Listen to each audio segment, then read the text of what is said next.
ও মেরে দোস্ত, প্রমাণ দিতে পারি আমি। প্রমাণ আল্লাহ সেমিনার করছেন, কোরআনে আছে আল্লাহ 2টা সেমিনার করছেন, একটার ভিতরে আমরা সবাই ছিলাম।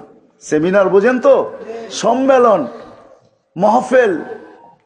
আল্লাহ 2টা করছেন, একটার ভিতরে আপনিও ছিলেন, আমিও ছিলাম। আল্লাহ জিজ্ঞাসা করছে আলাস্তু বিরাব্বিকুম, আমরা বলছি বালা। সম্মেলন শেষ। আরেকটা সম্মেলনে আমরাও ছিলাম না, আপনিও ছিলেন না, শুধু নবী আর রসুল ছিল। আল্লাহ বলছে সুম্মা ইয়াতিকুম রাসূল, আমার রসুল একদিন তোমাদের মাঝে আসবে, তোমরা ঈমান আনবে, আমার রসুলকে সাহায্য করবে। তোমরা ঈমান আনলে তো? নবী রসুলরা বলছে আমান্না। সাহায্য করবে তো? বলছে অবশ্যই করব। কিন্তু এখানে একটা আল্লাহকে প্রশ্ন করতে পারি আমি, আল্লাহ রসুল তো 313 জন, কিন্তু আপনি এই রসুল সুম্মা ইয়াতিকুম রাসূল আপনি কাকে বুঝাইতে চাইতেছেন? রসুল তো 313 জন।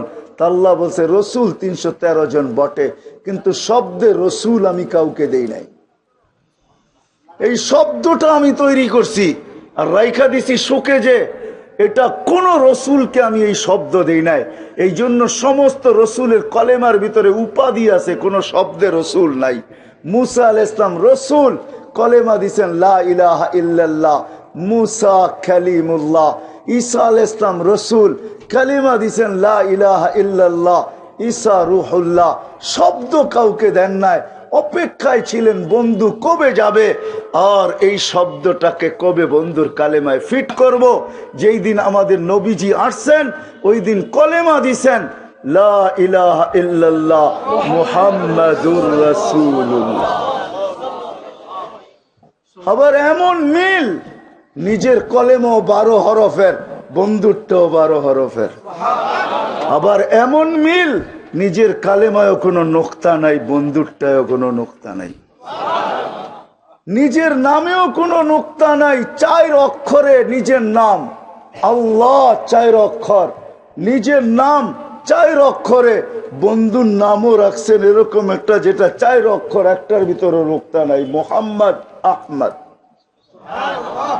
ওই বন্ধুকে নিয়ে আসছেন যেন আমরা সহজে দিনদার হইতে পারি। সৃষ্টির বাদশাহ এই মাসে আসছেন। হায় হবিগঞ্জের মানুষ, সিলেটের মানুষ, আপনারা বৃহত্তর, আমি তো বাংলাদেশের মানুষকে নিয়ে কাঁদি। হায় তোমরা বৎসরে একদিন নবীর নাম উদযাপন, নবীর খুশি মানাও, খুশি উদযাপিত করো একদিন, শুধু একদিন। লানত আমাদের জিন্দেগির উপরে।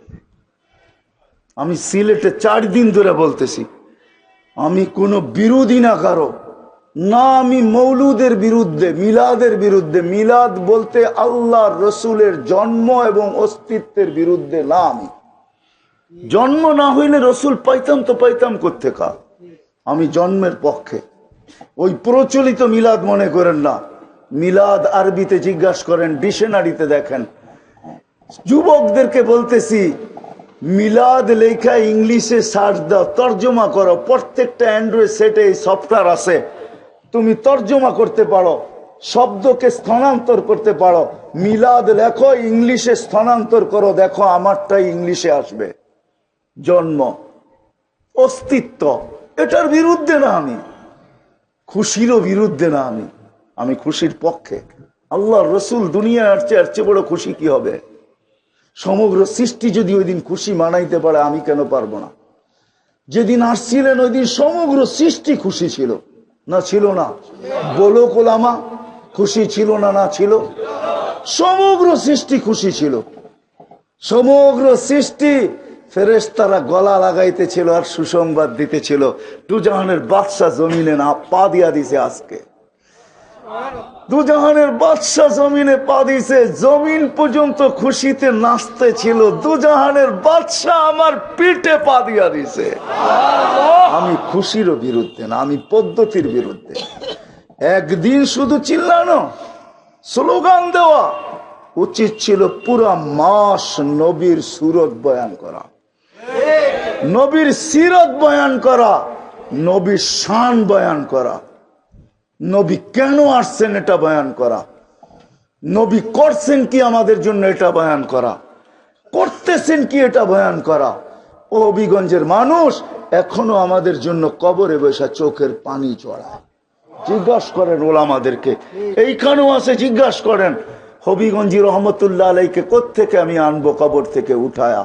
তোফাজ্জল হোসেন হবিগঞ্জি রহমতুল্লাহ আলাই যদি উঠে আনতে পারতাম কবর থেকে, তাইলে এই চেয়ারে বসায়া তাকে দিয়ে সত্যায়িত করতে পারতাম যে আমিও দেখছি আল্লাহ রসুল উম্মতের জন্য এখনো কবরে কাঁদে,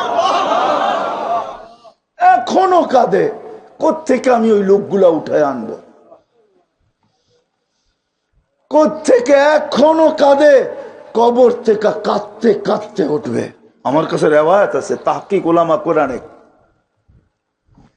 কবর থেকে কাঁদতে কাঁদতে উঠবেন কিয়ামতের দিন। ওহুয়া ইয়াকুম ওয়া ইয়াবকি ওয়া ইয়াকুল জিবরিল আইনা উম্মতি। কাঁদতে কাঁদতে উঠবেন আর বলবেন, জিবরিল তুমি একা কেন, উম্মত কোথায়? আমার উম্মত কেন স্বাগত জানাইতে আসে নাই? আওয়াসালা সফিরি জাহান্নাম, আমাকে কবরে রাইখা দেরি করে উঠাইতে আইসা আমার উম্মতকে পলসেরাতের কিনারে নিয়ে গেছো। যে কিয়ামতের মাঠে চিৎকার দিবে উম্মতি উম্মতি বইলা। হায়, আজকে তো চেয়ার পাওয়ার জন্য মানুষ পাগল। চেয়ার দিবে মাকামে মাহমুদে, কিন্তু বসবে না আল্লাহর রসুল। যায়া দাঁড়ায় থাকবে, চেয়ারের উপরে হাত রাখবে। আল্লাহ বলবে বসেন না কেন? বসবো না। কেন বসবেন না? বসলে আমার উম্মতকে দৌড়ায় যায় পানিকে পান করাবে, আমার উম্মতকে মিজানে যায় পাল্লাকে দোয়া করে সামনে ঝুঁকায় দিবে, আমার উম্মতকে পলসেরাতের থেকে কে পার লাগাবে।